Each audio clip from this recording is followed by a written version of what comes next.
Buenas noches, bienvenidos y bienvenidas a esta plataforma. Último jueves de mes y sí, ya tenemos 4 programas seguidos de estar conversando. Son 4 programas en los que definitivamente su sintonía no solo retroalimenta, sino que además genera todos los contenidos posibles para poder interlocutar. Por ello, iniciamos con los saludos de agradecimiento que no nos pueden faltar. Por su sintonía de cada jueves, hoy mando un abrazote bien cercano a la gente que está en la diáspora. Esa gente que está alrededor del mundo, salvadoreña, conviviendo en diferentes países. A Tony Saracay y a Fran Moreno hasta Canadá, cuídense mucho por favor. A Willy Bernal, a Esuiz, que justamente nos recordó con su comentario sobre la importancia de la educación. Sí, vamos a tener un programa sobre el tema de educación. Es bien importante hablar sobre ello, ¿no? Y al amigo Carlos Escobar, que siempre está conectado a este paisito y todos sus bemoles. Queremos saludar también a Alexander Solís, a María Elena Arriaza. Saludos hasta sus casas o donde quiera que nos sintonicen este jueves de plataforma. Para todas y todos, un abrazo grande. Quiero aprovechar también para mandar saludos muy cercanos a las maestras y los maestros. Sabemos que el pasado martes, 22 de junio, se celebró el Día del Maestro y de la Maestra. Entonces es una labor de muchísima vocación, así que no solo el saludo, sino que el agradecimiento por su trabajo diario, el aliento que es necesario en este tiempo, ¿verdad? Porque la tarea de educar no es nada sencilla. Además, sin quitar el dedo del renglón, es importante comentar que ojalá para un día no muy lejano tengamos presupuestos que sean mucho más nutridos en temas como salud y educación que lo que, por ejemplo, ahora se asigna a cuerpos de seguridad o Fuerza Armada. Eso sería un indicador bien interesante en el país. Pero no vamos a hablar de educación hoy.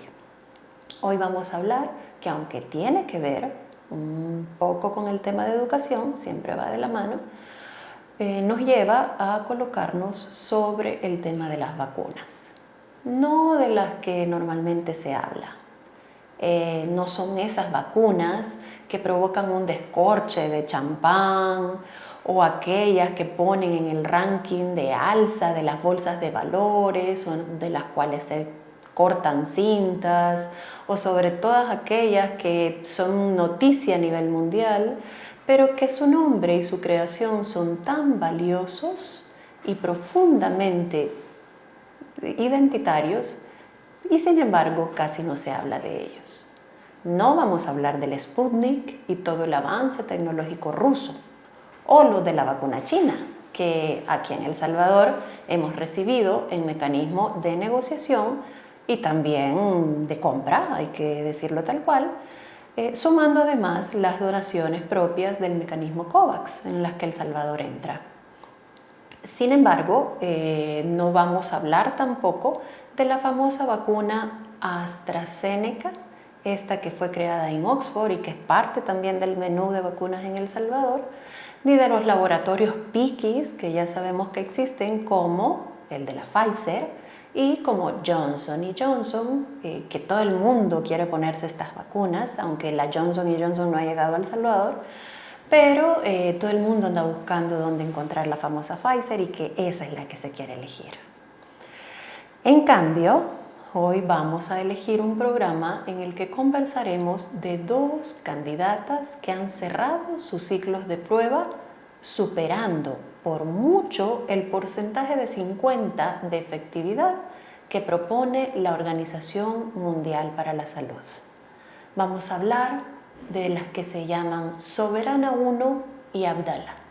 Vaya nombres, y no es para menos, siendo las únicas vacunas latinoamericanas, sí, son cubanas, entre más de 60 que han logrado el estándar, y por si fuera poco, una de ellas se coloca en el 3er escaño, solo sobre 2 más de efectividad y que definitivamente no está en los radares latinoamericanos. De la candidata Soberana 1, podemos decir que entró en su primera fase de pruebas a finales de agosto del año pasado, llegando a su cierre de su segunda fase a finales de octubre. O sea, estamos hablando de unos meses para poder lograr estas fases. Fabricada en el Instituto Finlay de Vacunas, se colocó como la número 30 a nivel mundial en el listado expuesto por la Organización Mundial para la Salud, cuando se ha otorgado un poco más de 40 en ese listado. Además de entre más de 200 investigaciones, reportando además 0 reacciones adversas en sus primeros ensayos. Pero a ver, calma, que antes de que cambiemos el canal o que quieran dejar sus comentarios tan variopintos alrededor del tema de Cuba y cómo va a saber de usted Cuba, o vaya hacia Cuba si allá está tan bonito, o qué van a saber en Cuba sobre, más allá de poner chips castristas, y que van a dejarnos seguramente en el brazo algo para poder seguir con su lógica autoritarista. Veamos primero cómo es que está fuera de la lógica de afirmación una serie de estos elementos, considerando que cerca del 80% de las vacunas en Cuba, de su programa de inmunización, son las que se fabrican de manera interna, lo que permite no solo una producción propia, sino que además para un proceso de exportación de varias patentes. Aquí es bien importante recalcar que Cuba es uno de los países con mayor densidad de médicos del mundo y de su sistema alrededor de la cantidad de habitantes. Su sistema está precisamente basado en la detección rápida de enfermedades, es decir, la prevención, y eso es clave, es fundamental en su sistema. 2 dosis de partículas similares a las del virus han otorgado el 62% de efectividad. Es una tecnología similar a la de la Sinovac, que es la china que nos están poniendo, que está basada en el método antiguo en el que se extrae una serie de partículas del virus y que en tiempo récord nos ha permitido juntar poder y ciencia. Y es que no es para menos cuando los enfoques de ciencia en equipo e introducción acelerada de nuevas vacunas van de la mano, y es lo que estamos viendo precisamente en este país caribeño. Así brindan entonces semejantes resultados. Pero por si fuera poco, Cuba nos sorprende justamente esta semana con que obtiene el segundo de los candidatos vacunales que alcanza los requisitos propuestos y exigidos asimismo por la Organización Mundial de Salud, esta entidad encargada de regular precisamente a nivel mundial lo que tiene que ver con el tema de salud, para convertirse en una vacuna como tal reconocida a nivel mundial. Nos referimos a la vacuna de nombre Abdala. ¿Y de dónde sale ese nombre? Nos preguntamos, ¿verdad? Ese nombre raro, ¿qué significa? ¿El nombre de una farmacéutica transnacional? Pues no. Abdala es nada más y nada menos que uno de los poemas épicos a la patria escrito por el pedagogo y héroe nacional de Cuba, José Martí. Y vamos a decir un par de versos porque hablan por sí solos cuando ellos exclaman en su texto: el amor, madre a la patria, no es el amor ridículo a la tierra, ni a la hierba que pisan nuestras plantas. Es el odio invencible a quien la oprime. Es el rencor eterno a quien la ataca. Y es que esa es la dimensión de patria que se reconoce y se trabaja en función de la cultura en Cuba. Y es ese amor a la patria, ese inmenso sentido de responsabilidad con y para la patria, la que conduce la ciencia, la tecnología, la educación, es decir, la cultura en general en esta pequeña isla. Abdala reporta, de acuerdo con las autoridades científicas de Cuba, un 92.28% de efectividad. Esto la coloca en el cuarto peldaño a nivel mundial, solo sobre aquellas que han sido producidas por grandes farmacéuticas que tienen inmensas ganancias como Pfizer, Moderna o Novavax. Sin embargo, hay un estridente silencio latinoamericano que dice muchísimo sobre nuestro sentido de soberanía y además de nuestro sentido de pertenencia. Cabe destacar nuevamente que Cuba es el único país latinoamericano que produce sus propios antígenos, ¿no? Esto es bien importante dejarlo colocado. Países como Argentina, México e Irán ya expusieron públicamente que están interesados en las vacunas cubanas. Esta es una muy buena noticia. Y no es para menos. Al fin y al cabo, responsabilizarse de 11 millones de personas, de las cuales se espera que un 70% estén vacunadas antes de finalizar agosto, es una gran tarea. Hasta la fecha, en la isla se reportan ya más o menos 400.000 personas vacunadas como parte de todos estos estudios clínicos de fase 3 de los candidatos Abdala y Soberana 1. Se espera hacer un proceso de fabricación de por lo menos 100 millones de dosis al finalizar este año. Sobre Cuba es muy posible que cada cual tenga su versión. Mucha gente opinará con simpatía y empatía, otros no tanto, considerando que lo que se vive en la isla no necesariamente va de la mano con lo que se busca en libertad y otros temas, considerando además las fuentes de información que tengamos cada quien en relación con lo que opinamos al respecto. Muchas de estas fuentes atacan a un sistema ante todo profundamente humano. Y es que a pesar de no ser una sociedad perfecta, porque está muy lejos de ello, y así bien lo cantan los trovadores en la isla, es indiscutible que sus avances en la ciencia, en la tecnología, en la medicina, no solo para su pueblo, sino que también desde toda la construcción de un ejercicio de ternura con otros tantos países, sí, aquello que llamamos solidaridad y existe aún en las relaciones entre los países, pero lo más impresionante de todo esto es precisamente que no solo cuenta este país con las 2 candidatas vacunales en los listados de la OMS, sino que ambas candidatas vacunales se han construido, se han producido en un contexto profundamente adverso. Y es ahí donde hay que reconocer el sentido de dignidad y de independencia que rige sus decisiones y sus acciones. Es bien conocido a nivel mundial que el bloqueo es cruel e inhumano. Desde hace 59 años está impuesto por Estados Unidos y aún así, desde marzo, habitantes de por lo menos 50 ciudades del mundo se han sumado a las caravanas y protestas contra esta gran atrocidad que se está cometiendo desde hace muchos años, incluido el país norteamericano. Ahí en varias ciudades se han hecho diferentes acciones de solidaridad también con Cuba, bajo la única petición de poner fin a esa política anticuada e injusta contra la isla caribeña.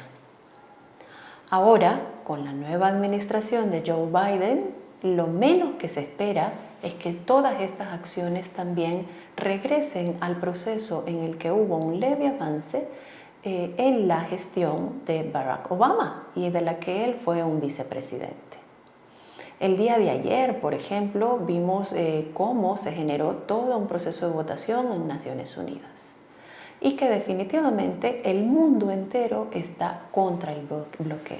Apenas 2 países votaron en contra, ¿verdad? En contra de levantar el bloqueo y 3 se abstuvieron. Y es que no solo han fracasado en su objetivo de asfixiar y de destruir a un pueblo en sus decisiones, sino que también han demostrado el bullying despiadado en geopolítica ¿verdad? Al fin y al cabo, la geopolítica también tiene un bullying muy marcado y esa negativa de reconocer espacios soberanos, espacios que deciden por sí mismos. Autoridades cubanas estiman que el bloqueo estadounidense ha causado más de 4.000 millones de dólares en pérdidas económicas a Cuba. Esto sucede cada año y ha causado casi 800 millones de dólares en daños mayores a la isla desde el inicio del mismo. O sea, son cifras bastante elevadas. Y el daño no solo es a Cuba. Hay que también reconocer que la Cámara de Comercio de Estados Unidos ha advertido que todas estas sanciones que vienen contra la isla causan pérdidas multimillonarias para las empresas estadounidenses también, que no solo tienen prohibido comerciar e intercambiar con la isla caribeña de la que estamos hablando esta noche, sino que además cortar todo tipo de relaciones. Todo eso sin mencionar la consecuencia de restringir la libertad de por lo menos 363 millones de estadounidenses y de violar su derecho a libertad de tránsito, porque no les es permitido tan libremente entrar, gastar, enviar, entre otras, a la isla, así como también este bloqueo ha generado que muchas personas no puedan enviar las remesas. Si a esto le sumamos que en un año de pandemia global estas sanciones se mantienen, es decir, no han retrocedido ni siquiera un centímetro, pues resulta ser aún más cruel e injusto. Durante casi 6 décadas, 60 años casi, el bloqueo a Cuba ha obstaculizado la adquisición de medicinas, de equipos médicos, entre otros tantos insumos necesarios para poder avanzar en relación con la dignidad y la vida. Esto pone en peligro la vida de sus habitantes y la salud de millones de cubanos que aún con todas esas condiciones han logrado salir. Y en medio de esta pandemia, esta situación se ha agravado, porque además limitó la facilidad de adquirir los equipos de protección que son necesarios también para la primera línea, para esa primera línea médica que está sosteniendo a nivel mundial todo esto. Es importante reconocer que estos insumos frente a las hospitalizaciones eran importantísimos contar con ellos. Sin embargo, y paradójicamente, Cuba no es el país que más ha sido afectado por el virus. Y vaya que si el karma existe, debe ser este un ejemplo. Porque siendo que su país vecino, a 90 millas al norte, es el que ha sufrido la mayoría de las infecciones y fallecimientos causados a nivel mundial por el coronavirus, por su parte, Cuba ha logrado mantener no solo un bajo índice de contagios, sino que además también de hospitalizaciones y de fatalidades. Y aquí hablemos de un par de cifras para que tengamos idea de cómo se ha comportado el virus en Cuba. Según cifras oficiales de las autoridades cubanas, hasta marzo del 2021, Cuba había registrado aproximadamente 169.000 infecciones y un poco más de 1.000 personas fallecidas, de una población de 11 millones. Esto lo estamos diciendo desde el principio de la pandemia. La intención última de Cuba, según sus políticas públicas, es llevar al mundo entero de manera gratuita y universal estas vacunas. Su visión es una visión comunitaria del problema que estamos enfrentando a nivel mundial. No es una visión o un enfoque mercantil. El COVID-19 es un enemigo común. Es así como debemos juntar todas nuestras fuerzas para poderlo derrotar y de manera conjunta poder avanzar sobre precisamente este quehacer que nos convoca. Cualquier otra manera está destinada a fracasar, definitivamente. Lo que Cuba ha logrado hasta ahora no solo es asombroso, valiente y además transgrede cualquier lógica o enfoque mercantil. Más que todo, a aquellos que siempre han subestimado su profunda capacidad de resistencia, de persistencia, de innovación, su inteligencia y su voluntad por sobre todas las cosas. Sin el bloqueo estadounidense, seguramente Cuba hubiera sido uno de los primerísimos países que hubiera podido hacer muchísimo más a nivel mundial, dada la característica de sus relaciones exteriores basadas en la solidaridad. Es que la isla es un líder mundial en biotecnología, a pesar de ese cruel bloqueo. Ha hecho una inversión muy importante en ciencia, en tecnología, en educación y prioriza por sobre todo el bienestar humano por encima del enfoque mercantil, es decir, del dinero y las ganancias. Esa es la diferencia entre las políticas públicas de Cuba frente a otras tantas que tenemos ahora en el mundo. Independientemente de si usted está a favor o en contra de su régimen político, esa es una opinión muy personal, la salud, la educación son solo algunos indicadores sociales de lo que ese país puede presumir con muchísimo orgullo. Con todo lo que Cuba ha podido lograr durante casi 60 años, aún con ese bloqueo estadounidense, imagínense cómo no serían todas sus contribuciones a la humanidad, al mundo en general, para buscar esta máxima de un mundo mejor es posible si el bloqueo no estuviera ahí interpuesto. A mí estos días me tocó vacunarme y coincido que no hay mejor vacuna definitivamente que la que llevamos en el brazo. Hay que vacunarnos con la vacuna que tengamos al alcance. Sin embargo, si dentro de las decisiones de Estado me tocara a mí elegir, sin lugar a dudas anunciaría un acuerdo de cooperación solidaria basado en el respeto mutuo de los países, basado en la soberanía del continente en el sentido de pertenencia de América Latina que tantos desfalcos ha sufrido. Y con qué gusto veríamos en las cartillas de vacunación un sellito o algo que nos indique que El Salvador está vacunando con Soberana 1 o con Abdala. Antesala además de posibles acuerdos posteriores que nos ayuden a hermanarnos como naciones y que nos ayuden a trabajar en conjunto por esta independencia del continente sobre otros tantos. Y que además en ciencia y tecnología no tiene absolutamente nada que envidiarle a otros continentes. Patria es humanidad y nadie lo tiene más claro que esa pequeña isla, en la que sobran los defectos, pero rebosa totalmente de virtudes como la compasión, la solidaridad, la libertad, la vida y la humanidad. De esto poco se habla, por eso es importante concentrarnos y reconocer este tipo de ejemplos en el mundo. Soy Naida Acevedo Medrano, buscámonos en redes sociales, en Twitter en @Naida_AM y en Facebook nos encontramos en la página de igual nombre, Naida Acevedo Medrano. Siempre es un gusto podernos escucharnos, podernos vernos y nos vemos el próximo jueves con otro tema de interés para todas y todos. Un abrazo grande, buen provecho y buenas noches.